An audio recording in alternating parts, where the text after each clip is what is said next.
Green property certificate है, अव्वल तो बड़ी ज़बरदस्त बात है कि बड़ा ही अच्छा इकदाम किया जा रहा है। इससे इतने आगे मज़ीद चैलेंजेस बढ़ रहे हैं, और दूसरा ये कि आसानी कितनी हो रही है, रिवायती निज़ाम से ये कितना मुख्तलिफ है और कितनी सहूलतें मिलेंगी आवाम को। जी, जो रिवायती हमारा लैंड ओनरशिप का जो निज़ाम है उसको फ़र्द कहते हैं, जो लैंड ओनरशिप डॉक्यूमेंट होता है। ये तकरीबन 486 490 साल पुराना हमारा ये दस्तावेज़ चली आ रही है। इस टाइम जो जदीद दौर के तकाज़े हैं उनके मुताबिक हमने अपना लैंड रिकॉर्ड तब्दील करना पड़ा और करना ज़रूरी भी था। अब ग्रीन प्रॉपर्टी सर्टिफिकेट उससे कैसे मुख्तलिफ है, इसके अंदर जो है ना सिर्फ मलकियत की पूरी ट्रेल होती है पीछे से, बल्कि उसके साथ साथ कब्ज़े की भी तस्दीक होती है, और उसके साथ साथ जो GIS GPS कोऑर्डिनेट्स हैं वो भी शामिल होते हैं, और सबसे अहम ये है कि उसका ज़मीन का लिटिगेशन स्टेटस भी साथ होता है। कहीं किसी कोर्ट के अंदर या किसी कानूनी कार्रवाई के अंदर तो ये ज़मीन पार्टी नहीं है। ओके। अच्छा, हमें ये भी बताइए कि पहले तो हम 1 जुलाई की हम तारीख सुन रहे थे, लेकिन फिर बताइएगा कि कौन से ऐसे मुतालबात लोगों की जानिब से, अवाम की जानिब से सामने आए जिसकी वजह से टाइम जो है वो एक्सटेंड किया गया है? जी बिल्कुल, हुकूमत पंजाब की जानिब से पहले ये था कि 1 जुलाई के बाद ग्रीन प्रॉपर्टी सर्टिफिकेट के अलावा कहीं भी कोई ट्रांजैक्शन नहीं हो सकेगी ज़मीन की ख़रीदो फरोख्त।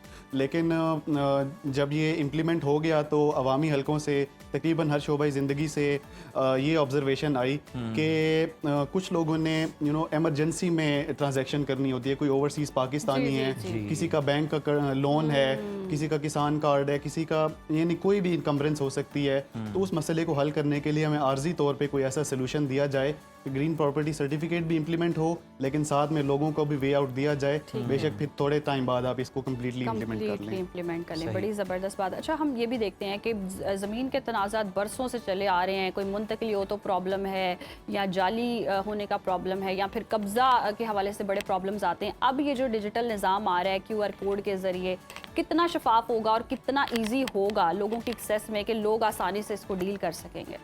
जी बिल्कुल, सबसे पहले तो जदीद दौर में हमने और आप सब ने देखा कि टेक्नोलॉजी के सामने तो सच झूठ कुछ नहीं होता। वो तो 1+1=2 वाला फार्मूला ही लगाती है। सो लिहाजा GIS के अंदर जो भी ज़मीन मैप हो जाएगी एक दफ़ा एक ओनर के या एक मालिक के अगेंस्ट, तो इसका यही मतलब है कि वही इस ज़मीन का मालिक काबिज़ है। तो जब उसका कब्ज़ा और मलकियत वेरीफाई हो गई और ज़मीन का भी टुकड़े का तयन हो गया कि ये फ़लाँ जगह पे वाक़ई है, तो उसके बाद फिर कोई गुंजाइश ही पीछे नहीं रहती। क्लेम नहीं कर सकेंगे कि ये मेरी यस, तो गुंजाइश नहीं रहेगी पीछे। अच्छा, हमें ये भी बताइएगा कि ये जो काम है ये लगता बड़ा आसान है, लेकिन ये बड़ा मुश्किल काम है। इसके पीछे आप कई सालों की मेहनत या कई महीनों की मेहनत यकीनन दरकार होगी, क्योंकि बहुत सारा रिकॉर्ड मिलता नहीं है, कहीं चूहे खा जाते हैं, कहीं आग लग जाती है। तो ये क्या चैलेंजेस थे, ज़रा हमें थोड़ा सा पीछे जाके ये भी बताएं कि किस तरह आप इसको ग्रीन प्रॉपर्टी सर्टिफिकेट की तरफ लाने में कामयाब हुए? हमारे लिए बहुत चैलेंजेस थे। सबसे बड़ा चैलेंज तो हमारे लिए समाजी सतह के ऊपर था, क्योंकि हमारा एक आम आदमी जो आज आप और मैं लाहौर में बैठे हैं और एक आम आदमी जो राजनपुर में इस टाइम काश्तकारी कर रहा है, उन दोनों का एक्सपोजर लेवल सेम नहीं है। लिहाजा हमारा जो मेन कंसर्न है वो तो पंजाब का आम आदमी है। तो हमने उस हवाले से सोचना है कि उनके माइंड के अंदर या एडॉप्शन को उनको मद्देनज़र रखते हुए कैसे आसान बनाना है। तो हमारा पूरा तरीक़ाकार इस तरह से वज़ा किया गया है कि आम आदमी के लिए आसानी हो। दूसरा हमारे लिए चैलेंज ये आता था कि जो इंटरेस्ट ग्रुप्स होते हैं जी, जो कब्ज़ा माफियाज होते हैं, जो ऐसे ग्रुप्स होते हैं जो कि हर्डल्स क्रिएट करते हैं अपने मफादात की वजह से, उनकी जानिब से जो रेजिस्टेंस आती थी उनको भी हमने इनकॉर्पोरेट करते हुए निज़ाम चलाना था और आगे लेके जाना था। तो इसको सबको ओवरकम करने की अभी तक हम कोशिश कर रहे हैं और इंशाल्लाह इम्प्लीमेंटेशन यानी कि हर हद तक कोशिश की गई है कि कोई फ्रॉड ना हो सके आवाम के साथ, खास तौर पर ज़मीन के मामले में जो हम सुनते आ रहे हैं और बरसों से तनाज़ात चलते भी आ रहे हैं। अच्छा, जिस तरह से हम बात भी कर रहे हैं कि जिन्हें तो टेक्नोलॉजी के हवाले से अवेयरनेस है, पढ़े लिखे लोग हैं, फ़ौरन से वो चीज़ को आसानी से कर भी सकते हैं, लेकिन जैसे दही इलाकों में इतनी अवेयरनेस नहीं है, उनको कैसे गाइड किया जाएगा? कोई अवेयरनेस कैंपेन चलाई जाएगी या कोई अमला वहाँ पहुँचेगा, उनको गाइड करेगा?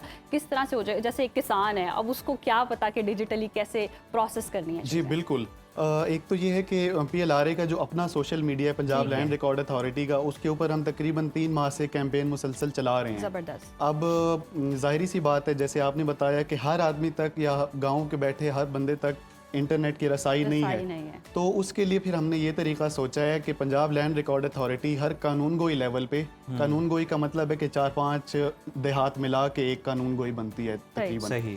तो हर कानून गोई लेवल पे हम अपनी वैन्स भेजेंगे और उसके साथ हमारी ब्रांडिंग होगी और हमारा वहाँ पे स्टाफ गांव के लेवल पे जाके ग्रीन सर्टिफिकेट की दरख्वास्तें लेगा।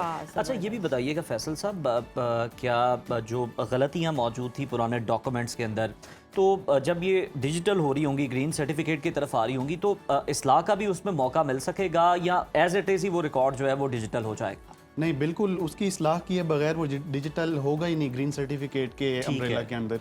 जब तक कोई नाम की है या और चीज़ की भी कोई गलती हो सकती है, जब तक रिकॉर्ड कम्प्लीटली क्लीन नहीं होगा उसकी ग्रीन सर्टिफिकेट बन नहीं सकेगी। मकसद ही यही है कि हमने रिकॉर्ड को 100% नहीं तो 99% क्लीन करके चलना है आगे। अच्छा, हमें जी चले मैं फैसल साहब, मेरे जहन में ये सवाल आया था, लेट्स सपोज एक ज़मीन है जिसका मसला चल रहा है, 4 लोग क्लेम कर रहे हैं कि ये मेरी ज़मीन है, अब डिजिटल सिस्टम होने लगा है, तो पहले उनका केस सॉल्व किया जाएगा और पहले डिटेक्ट किया जाएगा कि किसकी ये ज़मीन है, वो फाइनलाइज होगा, तो यानी कि जितने मसले हैं वो हल होंगे, वो तो होंगे तो फिर डिजिटल में आएंगे ना वो। अब देखें, जो कोई मामला सबजुडिस है या किसी अदालती कार्रवाई में है, उसमें अथॉरिटी हुकूमत पंजाब एज सच इंटरवीन नहीं कर सकती अपनी जानिब से, उसके लिए हमें फैसले का ही इंतज़ार रहेगा। लेकिन उसमें ये अवेयरनेस के लिए ज़रूरी है कि कोई ज़री ज़मीन है, उसके अगर तनाज़ात हैं तो वो मुतल्लिका डिप्टी कमिश्नर या असिस्टेंट कमिश्नर दफ्तर से हल हो सकते हैं और वो निस्बतन जल्दी हो जाते हैं।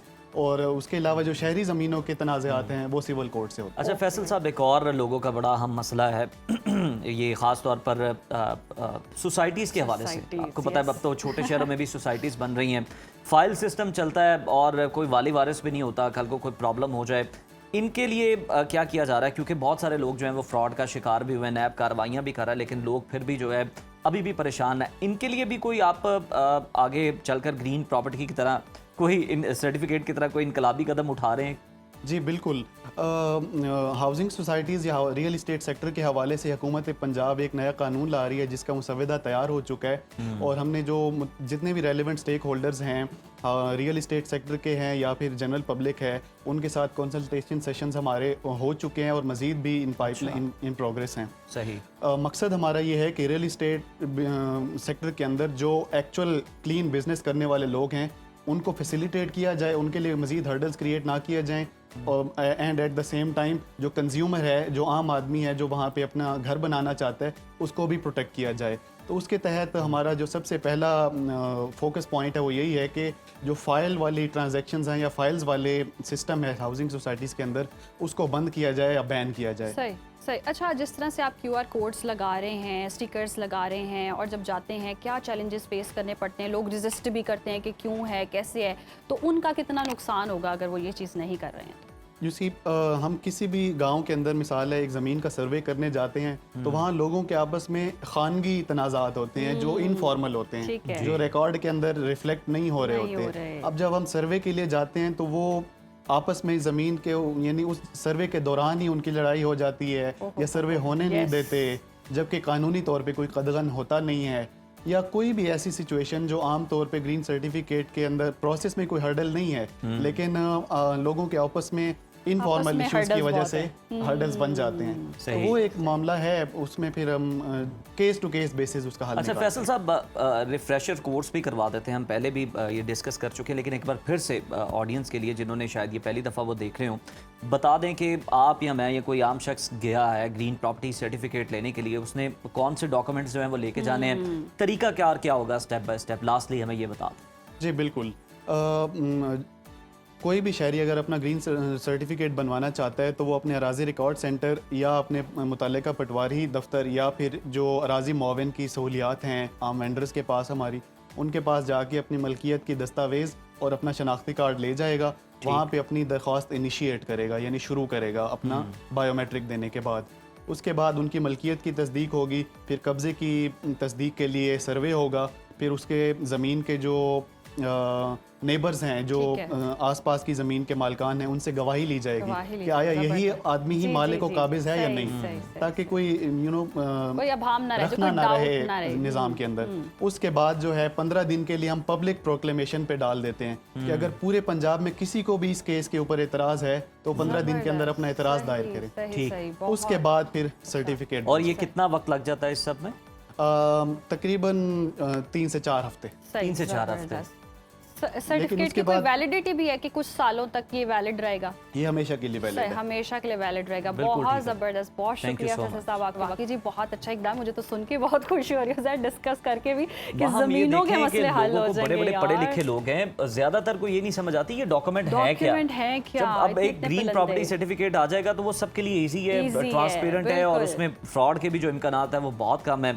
तो ये बहुत अच्छा गवर्नमेंट का इनिशिएटिव है। तो जनाब आप भी फौरन से पहले अपना ग्रीन प्रॉपर्टी सर्टिफिकेट लें, वरना उसके बाद फिर आपको मुश्किल होगी प्रॉपर्टी बेचते हुए या खरीदते हुए। तब भी बनवाना तो बेहतर है पहले बनवा के आप बनवा लें। और बड़ी आसानी है और बहुत ही आसान तरीका है। और जमा पूंजी लोगों ने जो लगाई होती है और प्रॉपर्टी एक बनाई होती है और वो जब लुट जाए या फिर वो जाली क्लेम कर दे, कोई कब्जा कर दे, तो बड़े प्रॉब्लम्स होते हैं। ये सारे प्रॉब्लम्स का अगर हुकूमत आपको सोल्यूशन दे रही है तो थोड़ा सा आपको भी कोऑपरेट करने की ज़रूरत है।